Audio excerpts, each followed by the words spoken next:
तर नमस्कार मित्रांनो, स्वागत आहे तुमचं एंटरटेनमेंट व्ह्यू पॉईंट या चॅनलमध्ये. आणि मित्रांनो, आत्ताच लेटेस्ट प्रोमो आला आहे. त्यामध्ये दिसत आहे की अरबाजने घरामध्ये परत तोडफोड केलेली आहे आणि त्याचं रागावरून नियंत्रण सुटलेलं आहे. तर मित्रांनो, प्रोमोमध्ये दिसत आहे की आज होणार आहे घरामध्ये कॅप्टन्सी टास्क, ज्यामध्ये ज्या सदस्याच्या घरट्यामध्ये अंड ठेवलं जाईल तो सदस्य कॅप्टन्सी पदाच्या उमेदवारीतून बाद होईल. आणि त्याच दरम्यान अरबाज म्हणतो, सर्वात पहिले आपल्याला अभिजित आणि संग्रामला बाहेर काढायचं आहे. आणि त्यानंतर आपल्याला असं दिसतं आहे की संग्राम निक्कीवर फार चिडलेला आहे आणि तो म्हणत आहे, तिने मला धोका दिला यार. आणि तो बेडरूममधल्या फर्निचरवर लाथ मारतो, जोरजोराने ओरडतो आणि जोरजोरात फर्निचरवर बुक्क्या मारायला सुरुवात करतो.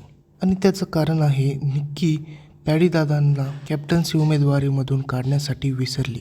तर मित्रांनो, तुमचं यावर काय मत आहे आम्हाला कॉमेंटमध्ये नक्की सांगा आणि व्हिडिओला लाईक करून आपल्या चॅनलला सबस्क्राईब करा. भेटूया पुढच्या व्हिडिओमध्ये.